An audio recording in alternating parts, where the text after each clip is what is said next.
avec C'est notre moment. Dites oui aux actualités dans votre journal TV. Manomboka amin'ny 10 hatramin'ny 20 no anananay manana fitaovana maro ihany koa ny Agri Plus afaka ampiarahana azy arakaraka ny asa izay atao.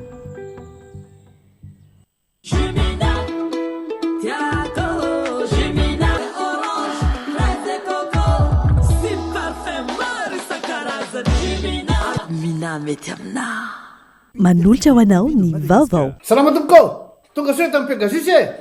Zay dia mamokatra kidoro vita avy amin'ny mosy. Tena mateza, voanja fiafy. Manolotra anao ny vaovao.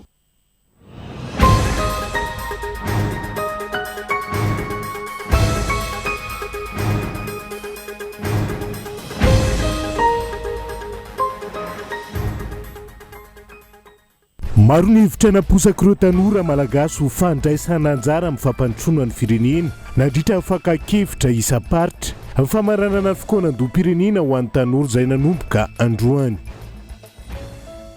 Miankina amin'ny toe-bolan'ny commune na ny faritra tsirairay avy no ahafahana mampiakatra ny indemnité de logement ho ny teo anivon'ny ministeran'ny antany sy ny fitsinja ara-pahefana manoloana ny fitakian'ny mpiasan'ny commune ny Antananarivo renivohitra amin'ny fampiaran'ilay indemnité de logement ho etsy ariary. Tsy mbola nanomboka ny fitsarana ny taratasym-panadinana baccalauréat 2020 ho an'ny faritany Toliara. Ireo mpitsara izay mitaky ny andoavana ny vakasion tamin'ny fanadina mpanjakana 2020. Tapaka adiny ray mahery ny lalana miditra ny tanàna ny Mahajanga androany vokatry ny fitokonana ireo mpanjono madinika. Izy ireo izay mitaky ny fampitsara amin'ny mpanjono tsy hankanavaka ny fampiasana arato tsy ara-dalàna.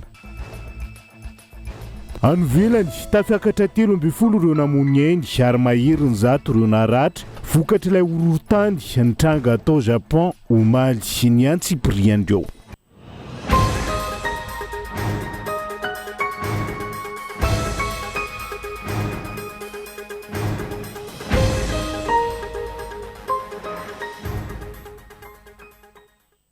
Akasitrahana hatrany ianao tsy misaraka amin'ny fitalavitra kolo amin'izao oro izao tonga soa atao anatin'ny fotoana ny fampilalamba-bao manasa anao avy hatrany hanaraka ny Antsiprian'izay.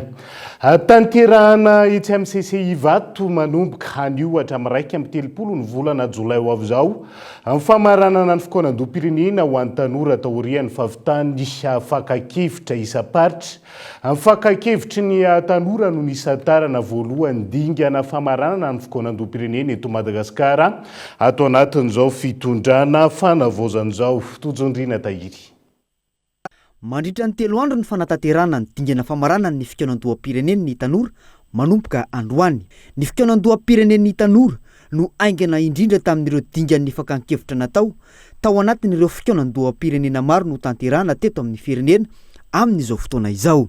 Naharitra 3 volana sy tapany ny dingana rehetra nakana sy nanangonana ny hevitry ny tanora isa-paritra izay nanomboka ny 14 aprily 2020.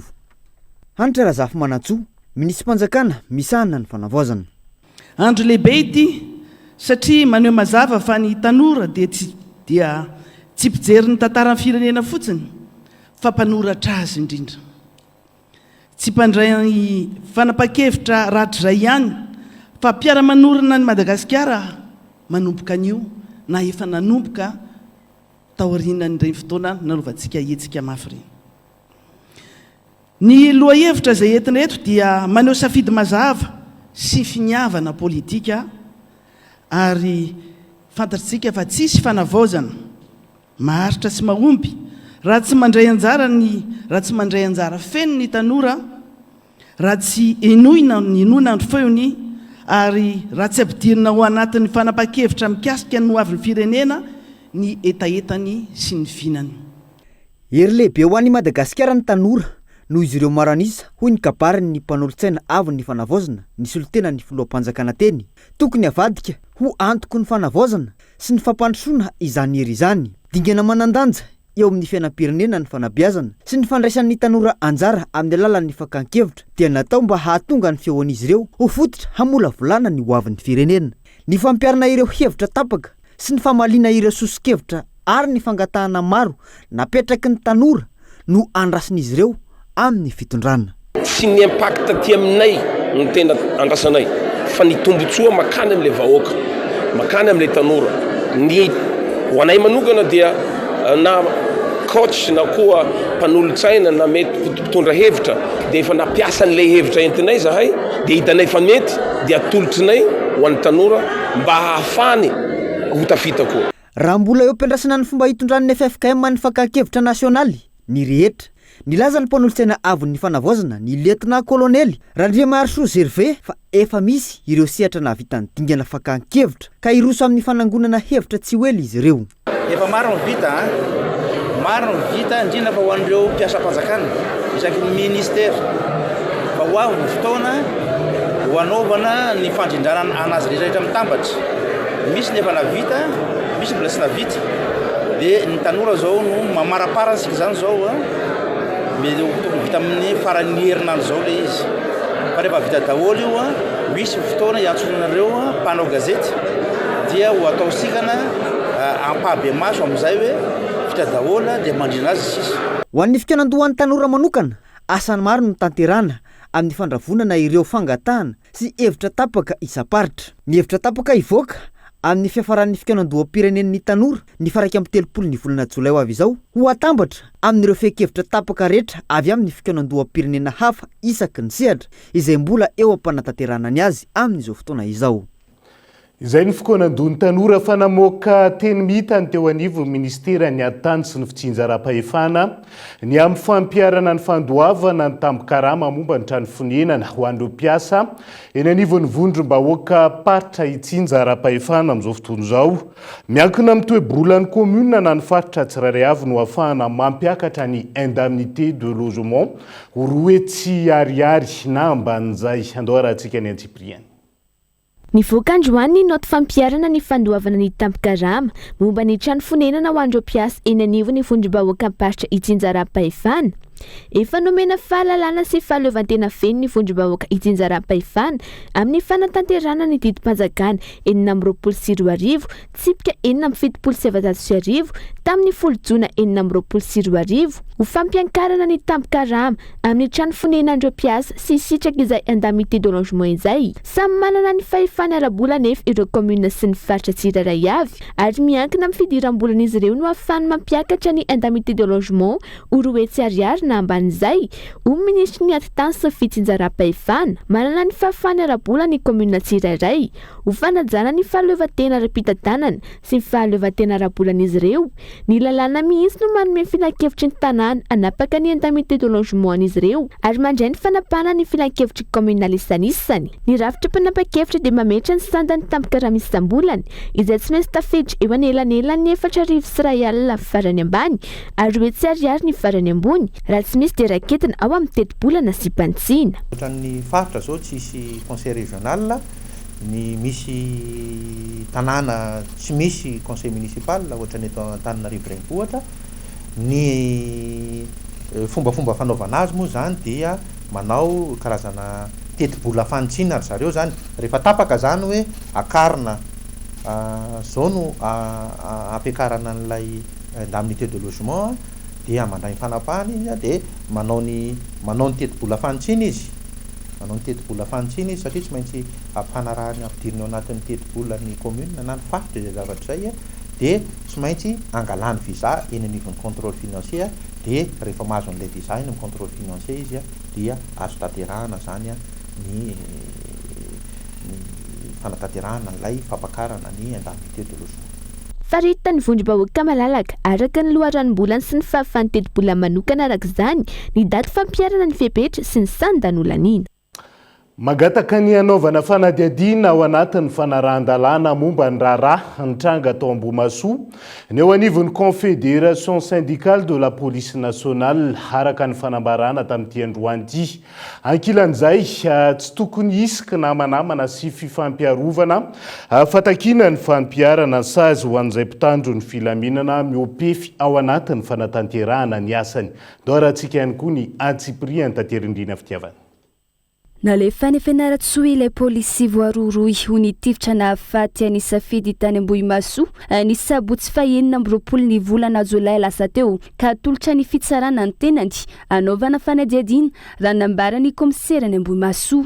eo anatrehany ity raharaha nanaovana fanadiadiana ny confédération syndicale de la police nationale mitaky ny anaovana ny fanadiadiana ao anaty ny fanarahan-dalàna ivoahany marina takiny izy ireo ihany koa ny andefasana ny antota taratasy eny anivo ny fitsarana momba ny raharaha voimary izay nahamay ny birao ny polisy ny volana aprily lasa teo mikasika ny raharaha ao voimary tsy tokony isy fahatarana tsy ara-drariny amin'ny fanatanterahana ny fizotry ny raharaha satria ny fitsarana haingana mangarahara ary tsy mitanila no antoko ny fitokisan'ny vahoaka ny fitsarana sy ny fanjakana tandalany maneho ny fanohanany ireo mpitandro filaminana ao amin'ny komisariany Ambohimasoa koa ny CSPN izay niatrika herisetra sy savorovoro tao aoriana ny fandraisana andraikitra nataon'ny polisy mangataka ny CSPN mba ho azavaina amin'ny fomba ara-dalàna ny zavanisy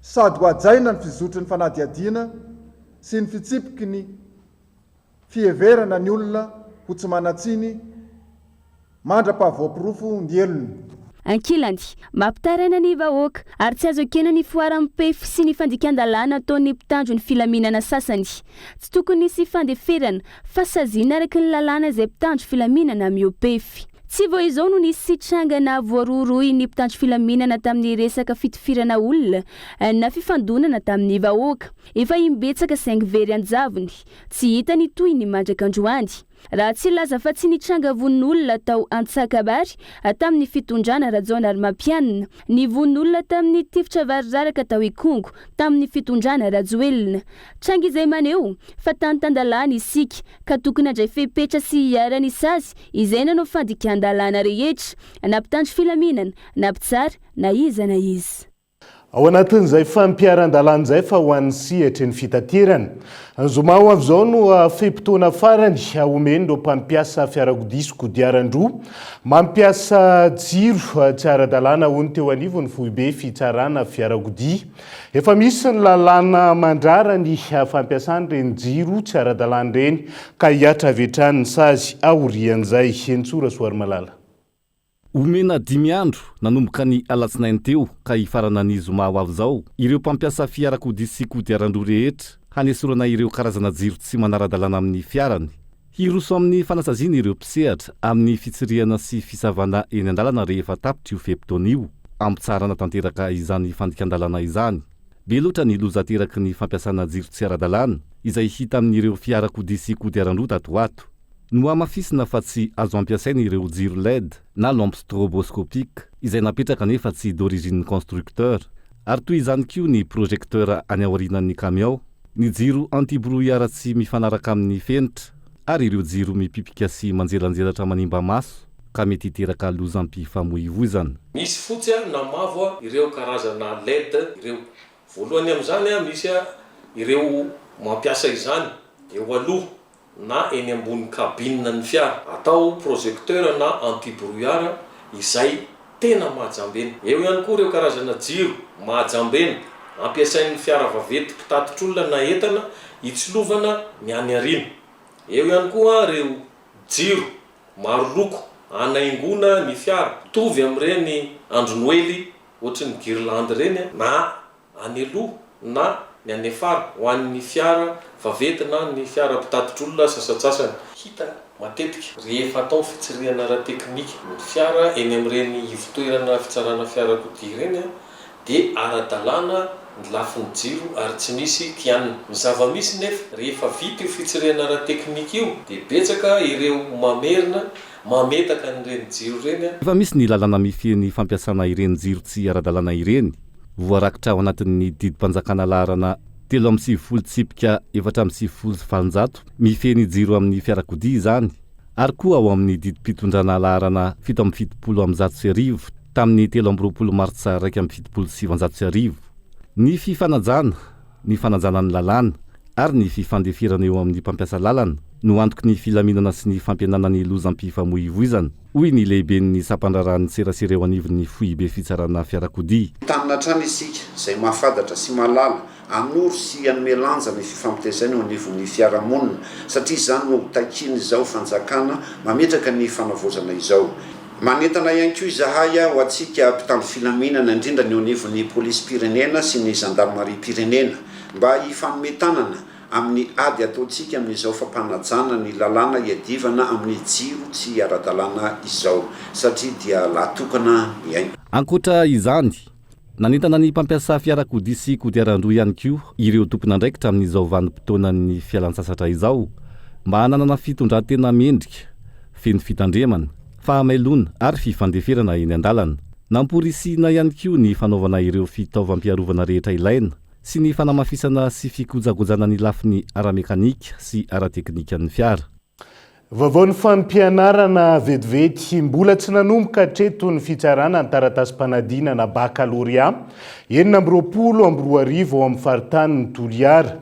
Antony mbola mitaky ny andoavana ny vakasion taona 2024 ropitsara izay manao antsoavo amin'ny fitondram-panjakana sy ireo tompon'andraikitra isan-tsokajiny maefa ao anatin'izay amany olana faran'izay aingana bonhomme Élisée Akolo Toliara.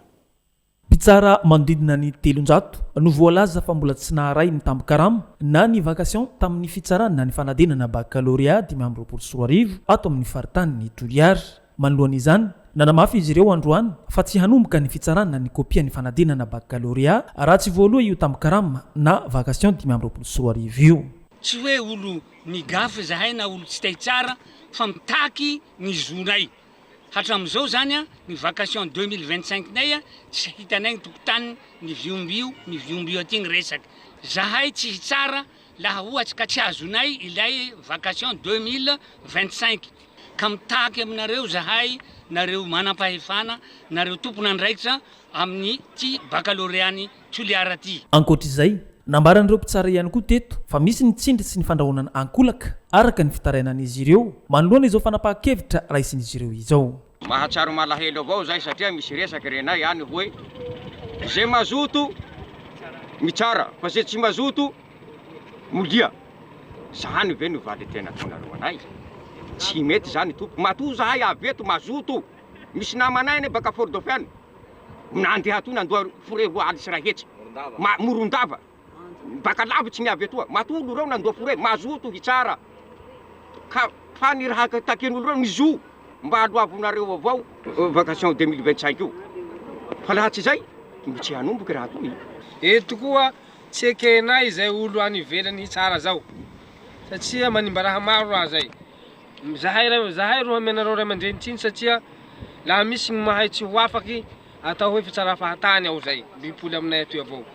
Ka izay tsanenkeanay zahay spécialiste iaby zao hoe correcteur Toliara zay tsanay ny hatsazay hatsizay amin'ny fampidirana olo ivelana amin'ny ty fitsarana jiaby. Mbola tsy nahazahoana fanazavana ofisialy avy amin'ireo tompon'andraikitra eo anivon'ny universitény Toliara momba ity raharaha ity. Etsy ankilany mbola miandry ny fandraisana andraikitra sy ny vahaolana haingana ireo mpitsara mba hahafahany ny fitsarana na ny kopia ny fanadinana baccalauréat miroso ara-dalàna.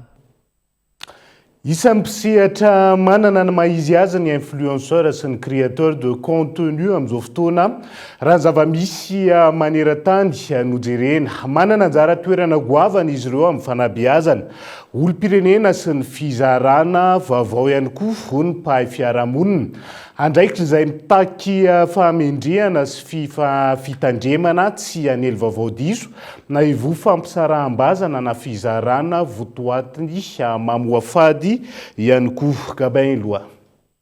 Amin'izao vanim-potoana nomerika izao dia manana anjara toerana lehibe amin'ny fampielezana ny vaovao sy eo anivon'ny fiarahamonina ny influenceur sy ny mpamorona votoaty na ny créateur de contenu miroborobo amin'ny tambajotitra sosialy toy ny Facebook, Instagram, TikTok ary YouTube izy ireo ka tsy voafetra amin'ny fialamboly intsony ny andraikiny ankehitriny mitana andraikitra amin'ny fitarihana hevitra sy ny fanabeazana ny olom-pirenena ny influenceur. Itsankilany ny mpamorona votoaty kosa mifantoka amin'ny famokarana votoaty vaovao sy manintona ny mpanaraka mety horonan-tsara na feo na lahatsoratra na sary ihany koa izany ka mitaky fahaiza-mamorona sy fahafantarana ny filan'ny mpijery manampy amin'ny fanabeazana fampahafantarana ary fialamboly izy ireo amin'ny alalan'ny votoaty izay avokany. Raha ny anjara ndraikiny amin'ny lafin'ny fiarahamonina dia ny influenceur dia anisany manana an'izay le pouvoir d'influence zay izy. Iny le pouvoir d'influence iny ahafahany manova fihetsika olona na fihetsika vondron'olona na fomba fitenin'olona na ny fiainana andavanandro mihitsy. Ny influenceur efa tafiditra ao anatin'ny rafitry ny fanabeazana amin'izao na tiatsika na tsy tiatsika. Efa tafiditra ho mpanabe ny influenceur. Raha taloha izy ny sekoly, ny ray aman-dreny, ny fiangonana. Zao izy efa miditra lalina mihitsy ny influenceur. Ny influenceur ilaina dia ny influenceur modelin'ny ilain'ny fiarahamonina. Mitaky fitandremana sy fahamendrehana araka izany ny asan'ny influenceur sy ny créateur de contenu. Mitaky fahaiza manao maro ihany koa toy ny serasera, ny fitantanana ny vondrom-piarahamonina ary ny fahafehezana ny fitaovana nomerika. Noho izany, tsy mpampiasa tambajotra sosialy tsotra intsony ny influenceur sy ny mpamorona votoaty, fa efa lasa mpandray anjara lehibe amin'ny toekarena sy ny serasera moderna ho fitaizana mahomby eto amin'ny firenena. Mila manana etika zany izy ireny, tena mizara ny vaovao marina, mizara ny zavatra tena ilain'ny vahoaka dia mandanjalanja izy hoe ny zavatra lazaiko ve hitondra soa sa dia hoe tsy manana etika fa mandray vola fotsiny dia manaiky izay zavatra ho ampidiriny eo. Anjara asany dia tena hoe mizara zavatra mahasoa amin'ny malagasy ary tsy tokony ho fitaovana izy anaovana propaganda ampiovany hevitry ny olona makany amin'ny zavatra ratsy. Tsy afaka no rarana nefa izy amin'izay safidiny na ara-politika na ara-fanehoan-kevitra fa tokony andanjalanja izy hoe tia kosa tokony mahasoa, tia tsy manaraka ny etika, tia mety marina ny firenena andavaka satria raha antsika mahalala efa nisy ireo ataoko hoe artista na marina firenena andavaka. Raha eto Madagasikara manokana mbola eo ampisan-dratana ny toerana sy ny traikefan'ny influenceur sy ny mpamorona ny votoaty, saika mbola eo amin'ny fanehoan-kevitra sy ny fanentanana ny ankamaroan'izy ireo, ary mbola maro indraindray ny mandisy vaovao sy manao fiteny amam-pietsika mamoafady. Na izany, mitombo tsikelikely ny traikefa ary raha misy ny fanofanana sy ny fitsipika mazava momba azy ireo, heverina ho afaka mandray anjara lehibe kokoa amin'ny fampahafantarana sy ny demokrasia izay tadiavin'ny firenena malagasy ny influenceur sy ny créateur de contenu.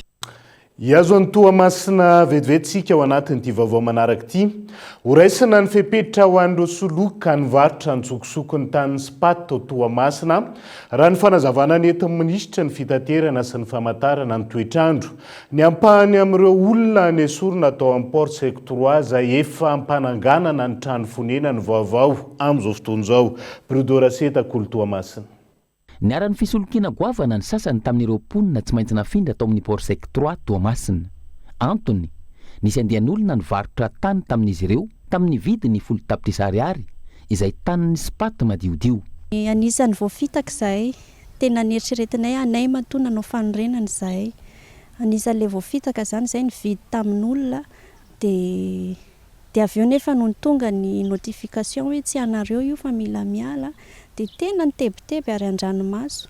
Nanao fanadihadiana maro moa hoe ahoana marina ny tena position anay amin'izay fotoana izay dia hitanay tao hoe tsy maintsy mifindra miala ny mety aminay dia nanapa-kevitra izay ho aty moko hafa mihitsy izany hoe mipetraka amininao hoe omenanao maimaim-poana. Hatreto, tokantrano misy 780 nafeny fepetra nahazo ofisialy ny acte de donation ho an'ny tany mirefy 520 metatra toradroa efa vita titra sy borne.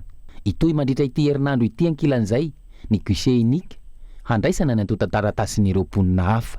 Donc tsy le zato teo ihany rehefa nizavaina tamin'ny kabary teo inge hoe reny aloha zany nafeno an'le dingana rehetra nafahana nanao an'le acte de donation androany fa rapitso rehefa misy dossier azo vaovao ka vitan'ny commission no manadiady anazy sy no mivalide an'le hoe tokony mahazo an'le tany koa dia miroso ndray amin'le vague manaraka zay tsika manao acte de donation sy manome anazy an'le chèque iny chèque iny tsy hoe ho an'le androany fotsiny fa rehefa avy tao amin'ny port sectroise izy ka nanana an'le fahafahana tokony misitraka an'le tany ka nisy trano hazo to dia mahazo 10 millions koa izy ka raha nisy trano vato to dia mahazo 20 millions koa izy. Donc mitohy zany le izy ary tsy limité amin'le androany fa ho an'izay olona rehetra voakasika ka mafeny fepetra dia mitovy ny fanomezana omen'ny Spato. Misy ihany koa ny fanomezana lela-volona ho tany tsorokara sosialy avy amin'ny fitondram-panjakana araka ny baiko nomen'ny filohan'ny fanavaozana. Nahazo 20 tapitrisa ariary ireo manana trano vato teo aloha ary 10 tapitrisa ariary ho an'ireo manana trano azo. Makasika ny fisolokiana hoentitra ny fepetra ho raisina amin'ny fanenjehana ireo mpisoloky. Ny Spato moa dia efa niantso foana n'ireo vahoaka hoe ary efa nanome avoka maimaim-poana ny vahoaka mba ahafahan'izy ireo mitory sy mitakonitra any amin'ireo izay nivarotra azy ny taniny izay nampiasainy tao amin'ny port sec 3 io midika zany araka le nitenena teo hoe zay nefa fepetra zay noraisiny teo anivon'ny orinasa Sipaty mba nampy an'ireo vahoaka anenjika an'ireo mpisoloky izay naka ny volany zany tamin'ny fividianana n'ilay tany izay fantatra zareo tsara fa tanin'ny Sipaty le izy. Afaka roa herinandro ivoaka ny boky tany izay soratra ofisialy amin'ny anaran'izy ireo amin'ity andiany voalohany ity dingana lehibe ho an'ny hoaviny Tomasina ny tetikasa.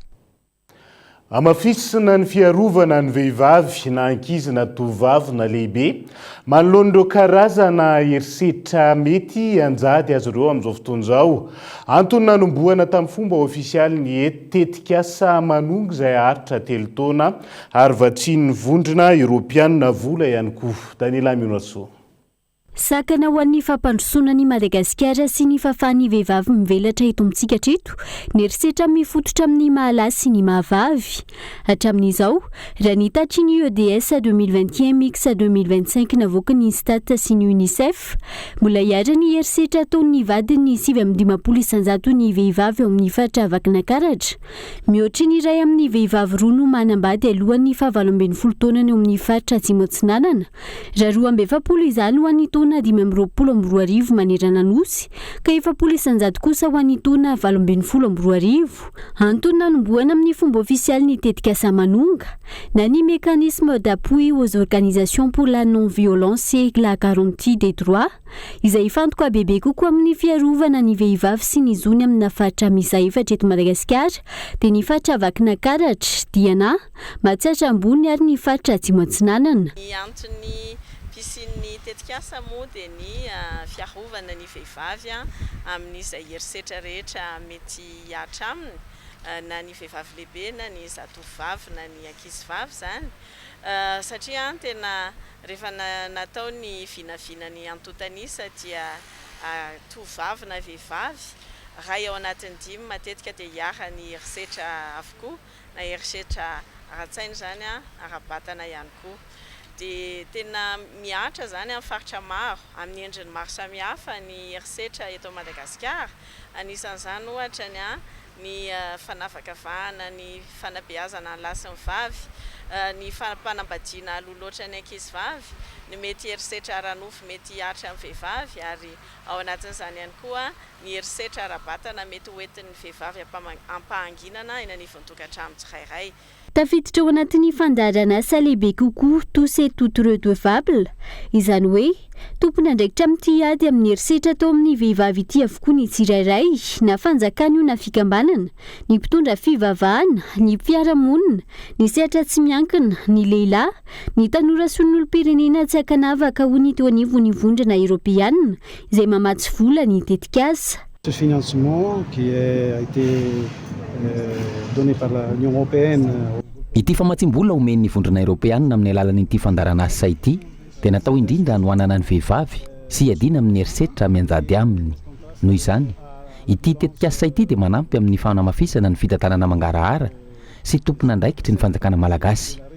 Mifanaraka amin'ny politika sy ny lara-pahamehan'ny Madagasikara izy ary manohana ny fampiarana ireo lalàna sy ny fifanarahana rehetra napetraky ny firenena ho fiarovana sy ho tombotsoan'ny vahoaka.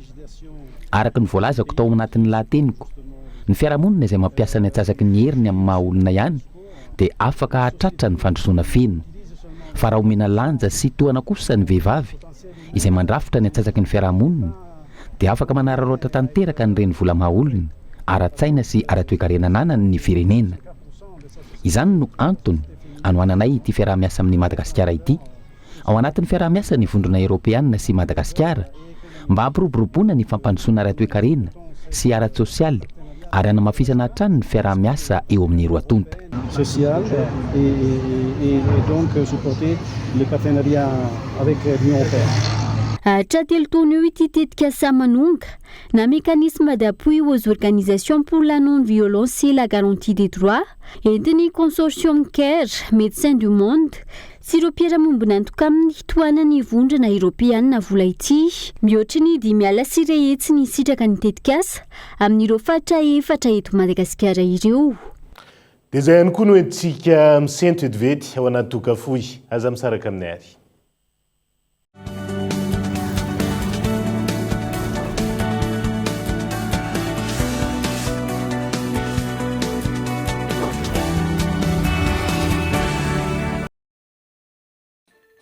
Salama tompoko, tonga soa tamin'ny Pegasus e. Zahay dia mamokatra kidoro vita avy amin'ny mosy. Tena mateza, voenja fiafy. Manitsy azon-damosina ary manampy amin'ny fitsaboana azy. Fonina azo safidianana. Tsy tiany bibikely io tsy mandray lelana hafa. Azo andalorana. Azo atao coussin ana canapé. Mety boela gilet de sauvetage. Ary mbola misy tapis masolotsia amin'ny loko isan-karazany, tsy mifidy toerana n'aiza n'aiza. Mahatafy soka, mora diovina sady tsy matahotra rano, nefa malefaka. Pegasus koa dia mbola manana canapé sady fandriana. Ary isolant thermique, ilay mampangatsiatsika ny atotrano amin'ny andro mafana sy mihazona ny hafanana amin'ny andro mangatsiaka. Dia tonga varaliana fa misy refo-zay Tiako Jimina mangala etaetanaka manala etaeta itanao mpivarotra rehetrarehetra meilleure qualité mitondra vitamine C Jimina ny goût tegna naturel tsy pirate fa tegna réel parfum orange fraise et coco sy parfum maro isan-karazany Jimina avy agny Europe amle tegna top Mina mety amina. T'es pas prêt? Avec First Prestige de Yas, profite d'une giga promo. T'as 400 SMS, 30 000 arrières d'appel, 10 minutes vers l'international. Et maintenant, 15 gigas de net. Oui, 15 gigas au lieu de 1 giga. Et c'est toujours à 30 000 arrières. Appelle vite le dièse 322 étoile 93 dièse ou va sur ta super app Yas et moi. C'est jusqu'au 31 juillet seulement. Yes.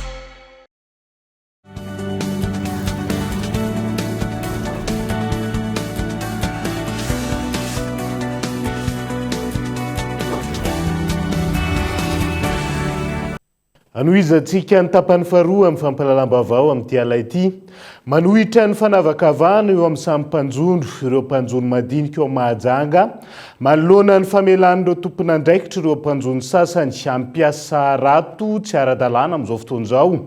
Efa mahafantatra ny mahakasika an'izay ny tompon'andraikitra ao Mahajanga saingy tsy nisy ny fandraisana fepetra ka izao nitarika fitokonana sy fanakanana ny lalam-pirenena fahaefatra miditra amin'ny tanàna ny Mahajanga izao. Christian Andriamiry. Tapaka adiny ray sasany lalana miditra ny tanàna ny Mahajanga eo amin'ny pont Fitim amin'ny fivarotana filao amin'ny Bizo. Vokatry ny fitokonan'ireo vondron'ny mpanarato sy ny mpivarotra Bekapila manoloana ny fitohizan'ny asa ataon'ireo mpanarato mampiasa arato tsy ara-dalàna madinika maso amin'ny alaliny 12 metatra manao kokobe na londilondy raha mitaha amin'ny arato ampiasain'izy ireo amin'ny alaliny 2 metatra. Zay fanjakana jiaby io ny andehananay efa fantatra andreo zavatra nataonay hoe arato tsy magnara-dalàna tsy azo atao. Zay le tsy mandrara andreo tsy mpandroaka olo fa arato tsy magnara-dalàna tsy ekenay kosa na oviana ary fitokonana ty tsy podiananay ratsy ty miala ao olo reo na miova ratondreo mitovy aminay 2 metra fa 20 metra mandeha ambony io tsy ekenay. Bako masina rato moins de 10, 12, jusqu'à 7. Avy magnangina mivatro ankamba eto. Lerany fermeture. Samboragna ankamba kely karaha io. Angalagna vola be.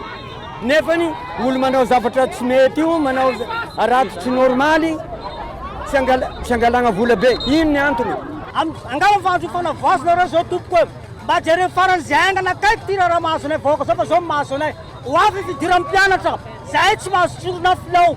Nandray 18 metres profondeur, nandray 2 metres. Aza hoazana farany ka zao ny farany da mijaly eto zao andro mato filao fanavazana fa ijery farany akaiky na amin'ny zavatra ty. Efa nandalo dingana maro zany na fitarainana, nandalo tamin'ny talen'ny mpiaratra ny jono, nandalo tamin'ny surveillance DPS tsy vova. Nampiakatra anay zany tany amin'ny dirikapo tsy vova. Ny afara amin'ny honorable député satria teny anarany tsy vava vitarany anara tompoko marary zahay ejety tsy makasitraka mila miala koko be raha tompoko raha tsy miala faran'zaigny la koko be mitoy ihany ty tokony atina taro fleur masazy resaka militaire zeto le ministèreny jony ohatrany karaha manavakavaka zahay le mpanarato madinika angamba efa voatsindry vola angamba zareo matonga an'izao korontana zao zavatra tokony ilamina maninona reo tsy midina ty fotony mba mijery le zava-miseho zava-misy ato anatin'ny quartier anatin'ny Ambalamanga amin'ny sisin-drano jiaby indrindra ka mpanarato fa ity koko be ty tena andreraka taranaka amin'ny faramandimby any raha ohatra ka mbola mitoy tsy hinana filao tsony zany atsika raha mbola mitoy zao. Ankoatra ny fahasahiranana teraka ny tsy fahazahoana trondro noho ny tsy fitovian'ny arato ampiasaina, ny hoavy ny asa fanjonoana ho an'ny taranaka any afara no tanidinindoza amin'izao fitarainana nataon'ireo mpanarato madinika eto Mahajanga izao. Ao anatin'izay fitakina samihafa izay fa any Mahatsiatra ambony toeran'ny mponina ny fikasana hitrandraka renaka Ibontany ao amin'ny vohitra Masina sy mpamatsy rano ny vahoaka ao amin'ny toerana manao antsoavo amin'ny tompon'andraikitra sy mpitondra fanjakana izy ireo hijery akaiky ny zava-misy ka ampitsaharana ny fitrandrahana izay kasaina tao aingo rakotondriana kory Fianaratsoa. Nanatanteraka fivoriana ho fanoerana ny fametrahana sakana sy ny fitrandrahana arena Akibontany ao Analamena izay vakoka no manakasina ihany koa toerana izay miantoka ny famatsiana rano ny mponina amin'ny commune Androy district-ny Lalangina iny ny mponina tao an-toerana. Misy ny vakoka izay mampalaza an'ity Androy ity dia eo Analamena io ary mahasary mpiaro antsika araka ny tenin'ny Monsieur le maire teo ankehitriny kanefa dia mampalahelo fa toa hoe lasa misy mpandraha raha tafiditra ao Analamena ka tsy eo ankehitsika izay tompoko lasy tompoko vavy sy nahafantatra akory ny fokon'olo fa misy mpandraha raha hitrandraka volamena hitrandraka rena Akibontany ao Analamena tsy nahafantatra ny fokon'olona fa aty afara zany a vao mahita ny lalana amboarinao mahita ny hoe tsy azo idirana ny ala dia kangakanga ihany fokon'olo. Eo ny fametrahana sakana fa eo ihany koa ny famerana ireo mponina tsiditra ao an-toerana ary dia saziana ando onitra hatrany amin'ny 4 ariary moa izay mandika izany izay nampametra-panontaniana ny vahoaka ihany koa no hoe lalàna sy fanapahana avy aiza izay tsy niarahana tamin'izy ireo akory. Marina fa hatramin'ny siny io mpandraraha fantatra fa anao fitrandrahana ao io no nisiny ireo fanapaha-kevitra ireo ka izao anaovan'ny vahoaka Antsoavo sy fanoerana izao. Fa tena mamparary fony mijery zany barrière zany. Ela be zay tsika sandrisy barrière tahay idirana ny Alamena malalaka lakiny eo amintsika ezaka sa tafidy sagny zao hoekany ino moa zany ragny akena ihany kaimpaiky sy io laky vanay ho azy zany io nangataka nyty fangatahana hitrandraka ty dia isahisy agnaikany zao ato zay olo avy mivelany agny no hitrandraka an'izao ato isy agnaikany zao ka isy basy hipoaka fa etsika vahoaka amin'ny commune Androy asika io dia aleo atsika ro mizaka ny mandray ny tombosoa aminazy.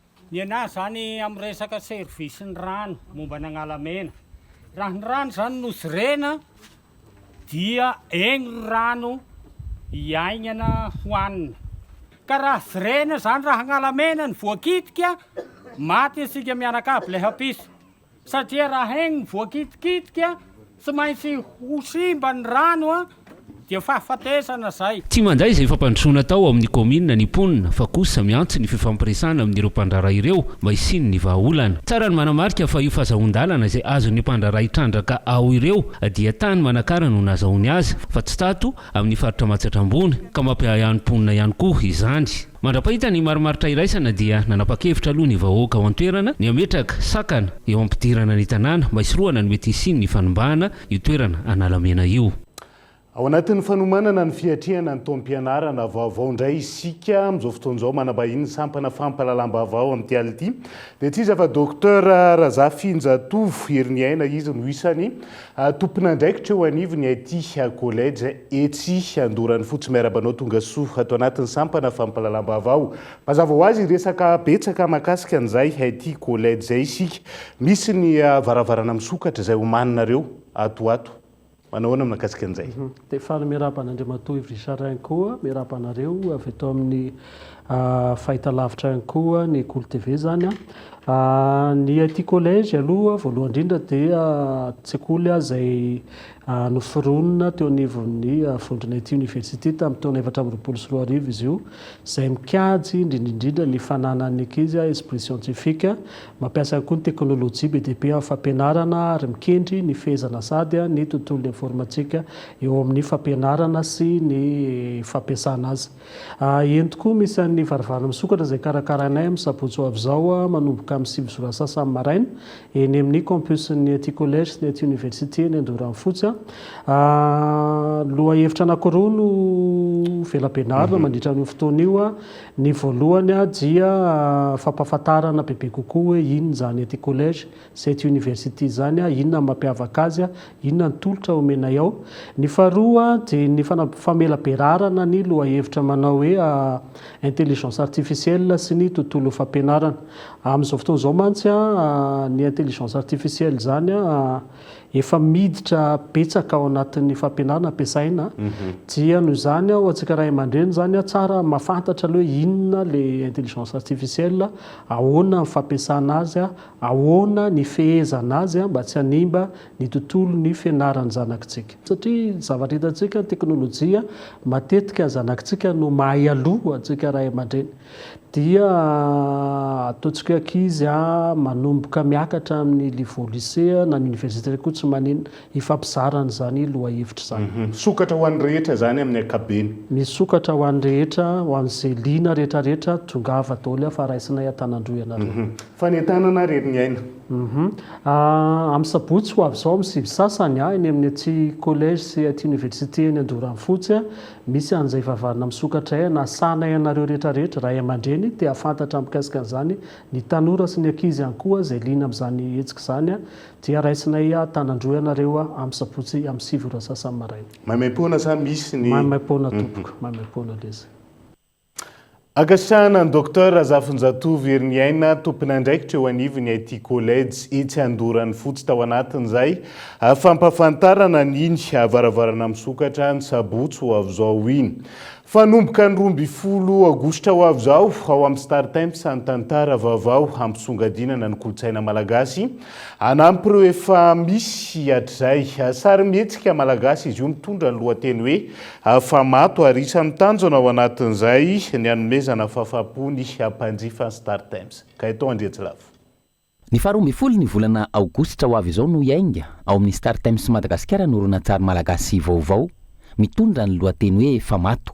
I Star Times izay efa manana ny mampiavaka azy amin'ny fanandratana ny teny sy ny maha-malagasy. Satria moa Star Times efa fantatra tao anatin'ny série doublé ny fantotrana ny teny malagasy an'ireo série avy any ivelany, fa amin'ny ity indray mikoratoy manomboka eto amin'ny 12 Aogositra io zany dia ampiasehatra kokoa ny malagasy sy ny tranom-pamokarana malagasy indray ny Star Times.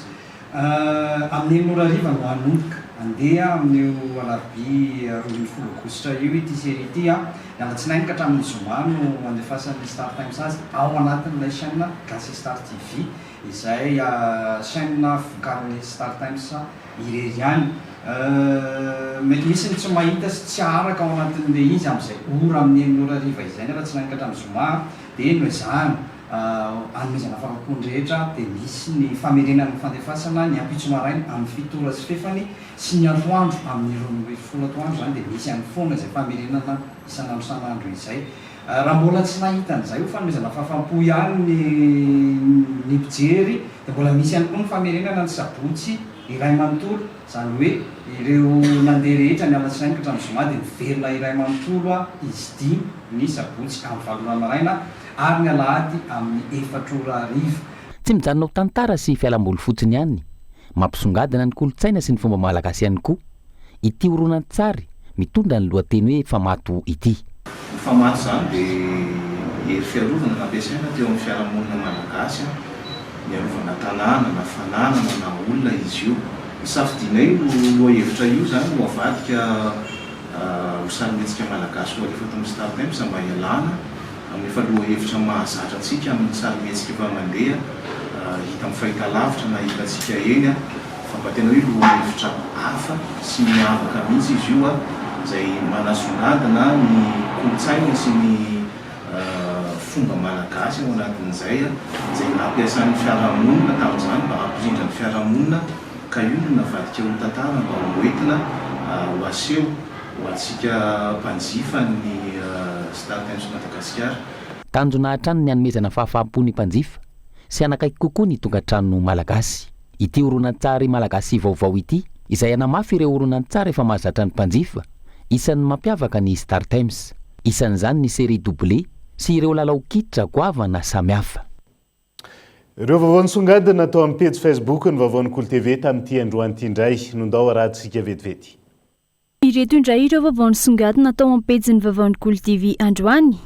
Tetikasa flyover Anosato mampafantatra ny mpampiasan'ny lalam-pirenena RN58A ny ministeran'ny asa vaventy fa ho tapaka ho an'ny fiara rehetra ny fifamoivoizana eo amin'ny vailava Pasika Anosato miala eo amin'ny sampanana makany Anosy-Patrana hatreny amin'ny tetezana Anosato noho ny lanonana fanombohana ny tetikasa flyover anomboka rapitso alakamisy 30 Jolay 2024 amin'ny 2 ora maraina ka hatramin'ny sabotsy 2 Aogositra 2024 amin'ny 10 ora maraina ny fahatapanana araka ny toromarika. Mivily makany Anosy-Patrana, Anosy-Be, Anosato Atsinanana araka izany ireo fiara rehetra avy any Pasika ka ho an'ny Anosato alohan'ny hidirana eo Anosato mandritra ireo fotoan'ireo. Zazalakely 2 taona maty voahetsaky ny fiara androany maraina teny Tsaramasay Akorondrano ka niparitaka ny atidohany. Notantanana ilay zaza ary ampitany arabe izy ireo no voafoaka ny fiara nandeha mafy izy. Avy any amin'ny avin-dalana io zaza io no voadona, avy eo voahetsaky ny kodiarana avy any amin'ny ankavanana. Hoy ny fanazavandreo nanatry maso. Maty teny hoe ilay zaza ary nipotsaka niparitaka tamin'ny arabe ny atidohany. Marina fefanetina teny anivon'ny polisy pirenena ndray aman-dren'ilay zaza sy ny mpamily ny fiara tahorin'ny loza. Toy ny eto Madagasikara, mihamaro ihany koa ny olona tsy hita atsy amin'ny Osy La Réunion araka ny vaovao navoakan'ny gazety vahiny iray. Miahano izany ny mponina ao an-toerana. Voalaza fa efa nahetsika ireo mpitandro ny filaminana sy ireo mpilatsaka tsidrapo hikaroka ireo olona tsy hita. Ny filazana fikarohana tamin'ny herinandro lasa teo koa dia mampiseho fahaverezan'olona tao amin'ireo komuna vitsivitsy ao La Réunion.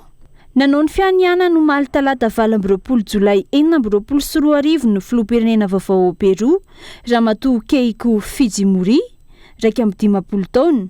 Hiasa ho an'ny fotoam-piasana 2024 2032 izy. Arak'izany, izy no vehivavy voalohany voafidy ho filoham-pirenena tao Peroa ary manamarika indray ny fiverenan'ny Fujimorisme eo amin'ny fitondrana. 20 taona taorian'ny ialany indray ny Alberto Fujimori. Ity filohan'ny antoko Força Popular ity izay nandresy an'i Roberto Sanchez, candidat mpifanandrina taminy teo amin'ny fiodinana faharoa rehefa nanatombo 10 alina ny isam-batony. Ijery manokana ny fandriampahalemana, ny fampandrosoana ny toe-karena, fiarovana ny demokrasia ary fiovan'ny toetrandro El Nino ny filoha Keiko Fujimori mandritra ny fotoam-piasany araka ny nambarany.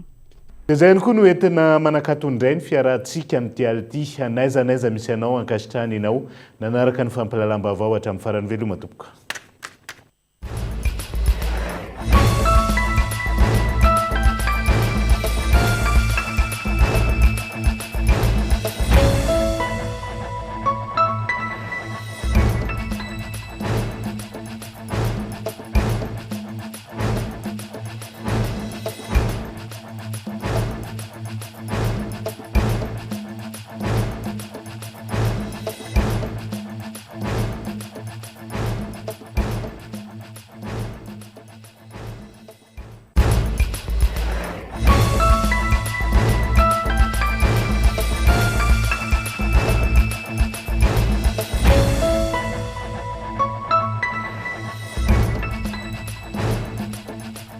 Salama tompoko, tonga soa tamin'ny Pegasus e. Zay dia mamokatra kidoro vita avy amin'ny mosy. Tena mateza, voanja fiafy. Za présenté ny vava. Manomboka amin'ny 520 hatramin'ny 20 chevaux no anananay. Manana fitaovana maro ihany koa ny Agri Plus afaka ampiarahana azy arakaraka ny asa izay atao.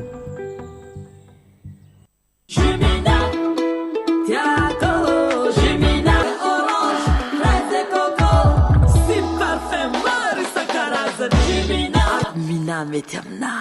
nanolotra ho anao teo ny vaovao. Avec c'est notre moment. Dites oui aux actualités dans votre journal TV.